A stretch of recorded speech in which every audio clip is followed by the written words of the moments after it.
ठीक है, उस्मान मुग़ल भी हमारे साथ मौजूद हैं। उस्मान मुग़ल बताएगा कि इतनी दफ़ा टाइम तब्दील कर दिया गया और अब 10 मिनट पहले ये वक्त तब्दील किया गया, और जबकि अरकान असम्बली कबलस वक्त आना शुरू हो जाते हैं, क्या कोई पहुँचा था कौमी असम्बली? जी देखिए, अरकान असम्बली जो है उनकी आमद का सिलसिला जो है वो 2:30 बजे के बाद से ही शुरू था, और चूँकि कौमी असम्बली का इजलास जो है वो ताख़ीर का शिकार है, और सेनेट के बाद अब कौमी असम्बली का वक्त जो है वो भी तब्दील कर दिया गया है। कौमी असम्बली का जो इजलास है वो अब आज रात 8 बजे होगा, जबकि सेनेट का जो इजलास है वो 10 बजे होगा। और ये तीसरी दफ़ा हुआ है कि कौमी असम्बली का जो वक्त था वो तब्दील किया गया है। पहले ये 11:30 बजे इजलास होना था, जिसको तब्दील करके 4 बजे का वक्त रखा गया था। 4 बजे भी कौमी असम्बली का जो इजलास है वो शुरू नहीं हो सका था, और एक मरतबा फिर से ये वक्त जो है वो तब्दील किया गया है। अब कौमी असम्बली का जो इजलास है वो आज रात 8 बजे होगा। अरकान असम्बली जो है वो यहाँ से कौमी असम्बली से आहिस्ता आहिस्ता जो वो अब वापस रवाना होना शुरू हो चुके हैं, लेकिन जो हदायत हैं उनके लिए कि वो इस इजलास के मुनक्किद होने तक यहीं रहेंगे, और चूँकि आज पूरा दिन गुजर चुका और यही वक्त बार बार जो वो तब्दील होता रहा, और ये वक्त अब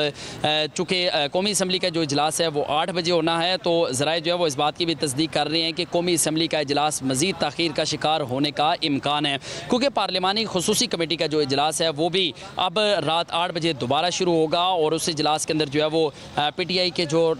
चेयरमैन हैं बैरिस्टर गोहर, और सुन्नी इत्तेहाद कौंसिल के जो रहनुमा हैं साहबजादा हामिद रज़ा, उन्होंने भी शिरकत की है। हुकूमती इत्तेहाद के जो अरकान हैं वो भी उसके अंदर जो है वो शरीक थे, और MQM से फ़ारूक सत्तार थे, खालिद मक्सी थे, और अलीम खान थे। दीगर जो अरकान है वो इस इजलास के अंदर जो है वो शरीक थे, और चूँकि ये इजलास अब जो है वो 8 बजे तक मुलतवी कर दिया गया है। मुशावरती इजलास जो है वो इस वक्त भी जारी है, और ऐवान सदर के अंदर भी इजलास इस वक्त जारी है। जो आज वफाकी काबीना का इजलास होना था, वफाकी काबीना का इजलास भी अब तक जो है वो शुरू नहीं हो सका, क्योंकि पार्लिमानी खुसूसी कमेटी जो है उसके अंदर भी एक चीज़ तय की गई है कि तजवीज़ जो है वो तैयार की गई हैं कि आज की कौमी असम्बली और सेनेट के दोनों इजलास जो है वो मुलतवी करने की तजवीज़ भी पेश की जा सकती है। दूसरी जानिब मौलाना फजलुर रहमान जो है उनके साथ राब्ते मज़ीद तेज़ कर दिए गए हैं, और उनकी रिहाइशगाह पर जो है वो मुस्लिम लीग नून के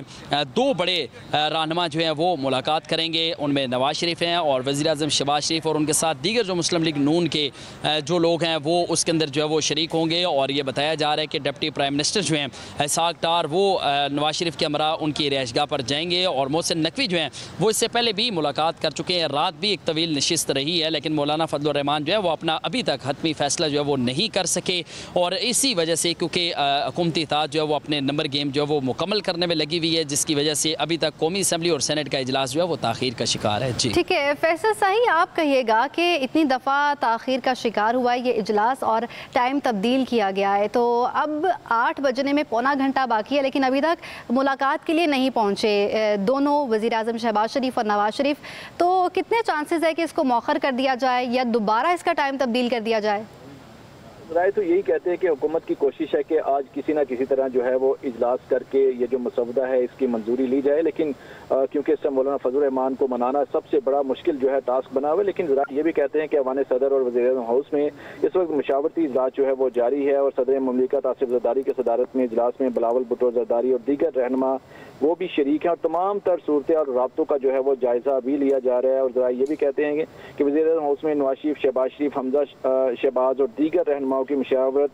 जारी है। मौलाना फजलुर रहमान के मुतालबात और उनकी तरफ से पेश करदा तरमीम का जायजा भी लिया जा रहा है, और कोशिश की जा रही है कि इजलास जो है वो आज ही किसी तरह मुनक्किद हो जाए और ये जो मसवदा है इसकी मंजूरी ली जाए। लेकिन इसके साथ साथ ये भी खबरें गर्दिश कर सकती है कि अगर मौलाना फजलुर रहमान नहीं मानेंगे तो हो सकता है कि इजलास जो है वो हुकूमत को सेनेट और कौमी असम्बली का इजलास जो है मौखर करना पड़े, मुलतवी करना पड़े।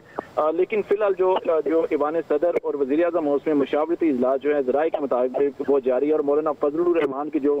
शराइत हैं, जो मुतालबात हैं जो उनकी तरफ से पेश किए गए थे तरमीम के हवाले से, उसका जायजा लिया जा रहा है।